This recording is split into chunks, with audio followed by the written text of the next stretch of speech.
والسلام على عباد الذين اصطفى اما بعد.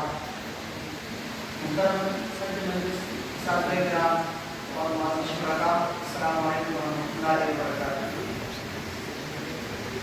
میرا موضوع ہے اسلامی تہذیب میں فکری امن و سلامتی کی بنیادیں، ایک احتیاطی مطالعہ. امن اور امان کی مختلف قسمیں ہیں. اس میں سے ایک اہم قسم فکری امن و سلامتی کی ہے، جس کی اہمیت سے انکار ناممکن ہے، خصوصاً عصر حاضر میں جس طرح کے فکری چیلنجز درپیش ہے امت مسلمہ کو، تو اس حوالے سے فکری امن کی اہمیت اور بھی بڑھ جاتی ہے. اور اسلامی تہذیب اور ثقافت کو کئی اس طرح کی خصوصیات حاصل ہے اس کی اصل بیس اور وحی کی بنیاد کی وجہ سے جو کسی بھی دوسری تہذیب کو حاصل نہیں ہے. ان خصوصیات میں سے ایک اہم خصوصیت یہ ہے کہ اسلامی تہذیب اور تمدن کے اندر فکری امن سلامتی کی ایسی بنیادیں ملتی ہے جس سے انسان فکری طور پر انتہا پسندی اور شدت، افراط و تفریط سے محفوظ رہتا ہے. تو انہیں کچھ بنیادوں کو بطور مثال میں نے اس مقالے کے اندر کچھ پیش کیا ہے. اس مقالے کو بنیادی طور پر میں نے ایک تمہید اور 3 مباحث اور ایک خاتمہ میں تقسیم کیا ہے. تمہید میں تعارفی جائزہ ہے جس میں فکری امن کی کچھ تعارف پیش کیا گیا ہے. فکری امن 2 الفاظ کا مجموعہ ہے. فکری اور امن 2 الفاظ الگ الگ تو واضح ہیں، لیکن بنیادی طور پر جب فکری امن 2 لفظ ملتے ہیں جس کو عربی میں امن اور فکری اور انگلش میں انٹلیکچوئل سیکورٹی کہتے ہیں، تو اس کا مفہوم یہ بیان کیا جاتا ہے کہ انسان جس معاشرے میں، جس علاقے میں رہتا ہے، وہاں وہ اپنے فکری پس منظر اور اپنی شناخت کے ساتھ سکون کے ساتھ زندگی گزار سکے اور اس کی فکر کو کسی بھی قسم کی جارحیت کا خوف نہ ہو، نہ داخلی طور پر اور نہ خارجی طور پر. اس کو الامن الفکری یا فکری امن کہا جاتا ہے.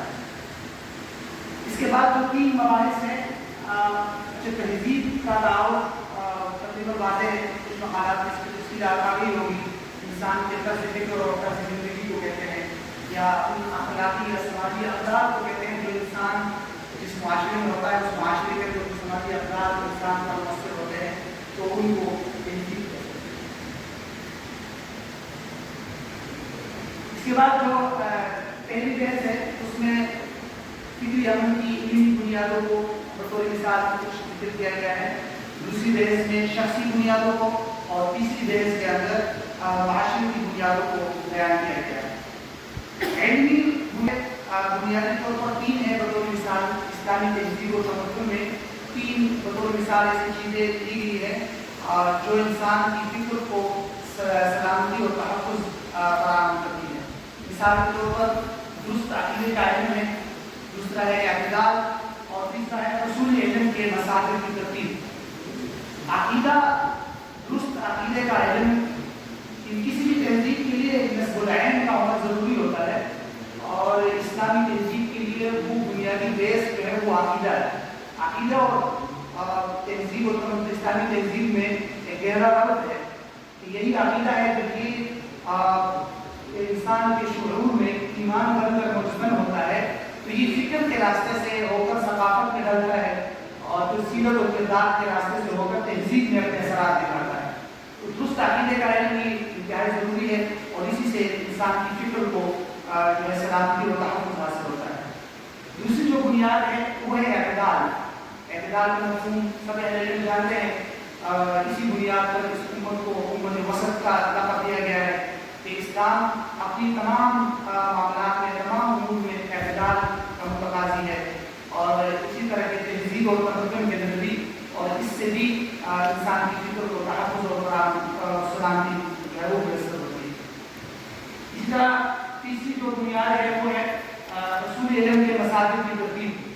ماضی کا اگر مطالعہ کیا جائے تو انتہا پسندی، شدت یا انسانی فکر کو جو بدامنی لاحق ہوئی ہے، اس میں سے ایک بہت بڑا سبب جو ہے وہ یہی ہے کہ صرف اپنی عقل پر انحصار کرنا اور شریعت کے جو دیگر دیگر بنیادی ریسورسز ہے معاخذ ہے اس پر ان پر بھی اپنی عقل کو ترجیح دینا. تو یہ ایک بہت بڑا سبب ہے انتہا پسندی یا فکری بدامنی کے لیے. تو اس لیے اپنی عقل کو اسلامی شریعت قرآن یا وحی کے تابع بنا کر اس سے جو ہے کام لیا جا سکتا ہے. عقل ایک نعمت ہے لیکن اس کی بھی کچھ حدود ہے. اس طرح ذرائع علم کو بیان کیا جاتا ہے کہ 3 ہے، حواس ہے، عقل ہے، وحی ہے. تو حواس کی بھی کچھ حدود ہے. جہاں سے حواس کی حدود ختم ہوتی ہے وہاں سے عقل کی حدود شروع ہوتی ہے، اور جہاں سے عقل کی حدود ختم ہوتی ہے وہاں سے پھر وحی کی حدود شروع ہوتی ہے. تو وحی کی ہر بات کو عقل پر پرکھنا یہ جو ہے اس طرح فکر نہیں ہے، اور اس سے جو ہے فکری طور پر بدامنی پیدا ہو سکتی ہے. ہاں البتہ عقل کو وحی کے تابع کر کے اس 3 پہلوؤں سے اسلامی تہذیب میں کام کیا جا سکتا ہے. اضافے کا پہلو ہے، لیکن چیزیں اسلامی تہذیب میں نہیں ہیں لیکن قرآن و سنت کے خلاف نہیں ہے، اس کو اختیار کیا جا سکتا ہے. اسی طرح تغیر کا پہلو ہے، گزشتہ تہذیب کے اندر اگر اپنی بات الگ تھی اس تہذیب میں تبدیل ہو سکتی ہے. اسی طرح تصحیح کا پہلو ہے. بہرحال اس کی تفصیل جو ہے مزید تفصیلات ہمارے اندر بیان کی ہے.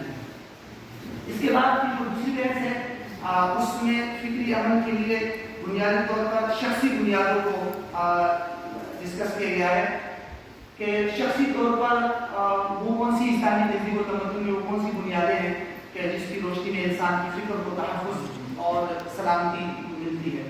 تو وہ بھی بطور مثال 3 بنیادیں ذکر کی گئی ہے. نظریاتی، فکری اور اسی طرح اخلاقی بنیاد ہے. فکری اور نفسیاتی توازن کا قیام ہے. کائنات کے قدرتی قوانین کی رعایت ہے.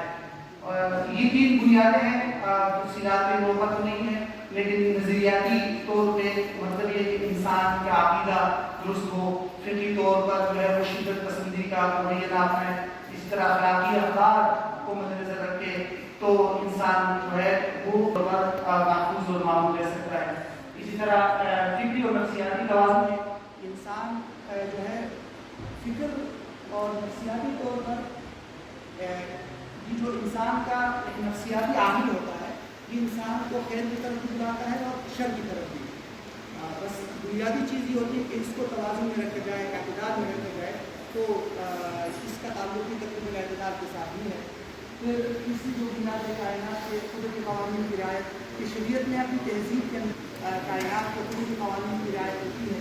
کچھ خصوصیات کا لحاظ رکھا ہے. مثال کے طور پر وحدت انسانیت ہے، مساوات ہے، مرد اور عورت میں شرف و عزت میں برابری، سب کی ذمہ داری میں فرق کرنا. یہ کچھ ایسی خصوصیات ہیں جو فطری طور پر اسلام میں ہے. پھر تمام انسانیت کا ایمان نہ لانا، یعنی یہ جو تصور ہے کہ کافر کا وجود ہی ناقابل برداشت ہے، یہ بنیادی طور پر اسلام کی حکمت کے خلاف ہے. جس طرح علامہ آلوسی رحمہ اللہ نے قرآن مجید کی ایک آیت ہے وَلَوْ شَاءَ رَبُّكَ لَجَعَلَ النَّاسَ أُمَّةً وَاحِدَةً. تو علامہ آلوسی رحمہ اللہ نے دیکھا ہے کہ اللہ رب العزت یہ نہیں چاہتے کہ پوری امتی پوری جو کائنات کی انسانیت ہے وہ ایمان لائے، ورنہ یہ تو تشریع اور تکوین کی حکمت کے خلاف ہے. اس لیے یہ تہذیب کے اندر یہ نقطہ ذہن میں رکھنا بہت ضروری ہے کہ کافر کا وجود ناقابل برداشت نہیں ہے، اور اسلامی تہذیب کے اندر بھی کافر کا وجود قابل برداشت ہے کچھ اصول اور قواعد کی روشنی. دوبارہ ابتلاء و آزمائش کے قانون ہے کہ دنیا کا امتحان ہے، اور ہر موڑ پہ تہذیب کے اندر بھی انسان کو کچھ کی آزمائش آ سکتی ہے. تو ان کے ذریعے سے یہ جو قدرتی قوانین ہے بطور مثال اس کو ذکر کیا گیا ہے، اس سے بھی انسان کی فکر کو تحفظ جو ملتا ہے. آخری جو بحث ہے تیسری بحث اس میں معاشرتی بنیادوں کو بیان کیا گیا ہے. معاشرتی طور پر بھی اسلام نے کچھ ایسی تعلیمات دی ہیں، خاص کر اسلامی تہذیب کے اندر کچھ ایسی بنیادیں موجود ہیں جو معاشی طور پر بھی امن و امان اور انسان کی فکر کے لیے جو ہے وہ سلامتی کے باعث ہے. مثال کے طور پر ایک بنیاد بطور مثال 3 ہے، نرمی اور وسعت ہے، اور وحدت اور مذاکرات کا فروغ ہے، اجتماعی ذمہ داری کا فروغ ہے. نرمی اور وسعت کا آسان مفہوم اس حدیث کے اندر ہے جس میں آپ صلی اللہ علیہ وسلم جو ہے حضرت معاذ رضی اللہ عنہ اور حضرت ابو موسیٰ اشعری رضی اللہ عنہ کو یمن کی طرف بھیج رہے تھے تو ان کو فرمایا تھا کہ یسرا ولا تعسرا، اور اسی طرح یرید اللہ بکم الیسر. یہ شریعت کے ایک مقصد ہے مقاصد شریعت میں سے کہ یسر اور سہولت. تو یہ ایک بنیادی پوائنٹ ہے. اور اس کے ساتھ ساتھ وسعت اور گنجائش, یعنی اس حوالے سے اسلامی تہذیب کے اندر جو تازہ کاری ہوتی ہے, یا اسلامی تہذیب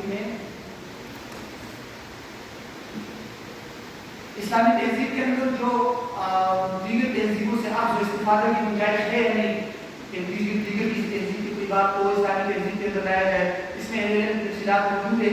بہرحال موقف یہی ہے کہ جن باتوں کا اسلام کی افکار اور عقائد اور سنت کے اصولوں کے ساتھ ٹکراؤ نہ ہو تو ان کو لیا جا سکتا ہے. یہ پہلی بنیاد پر نظر آتا ہے.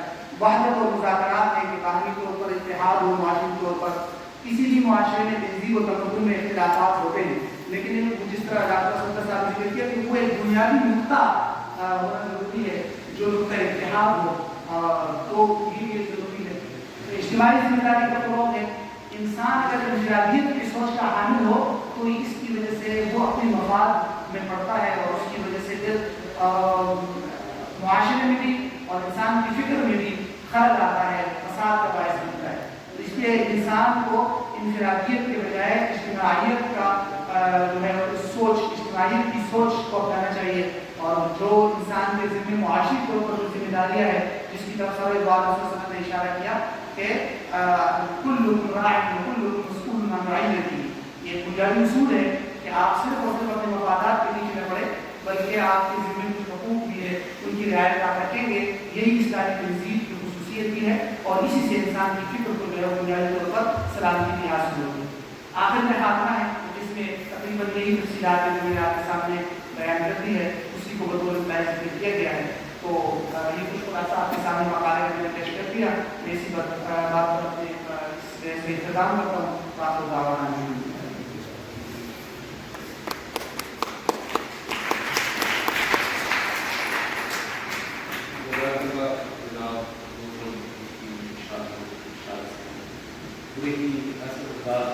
فکری اسلامی بنیادوں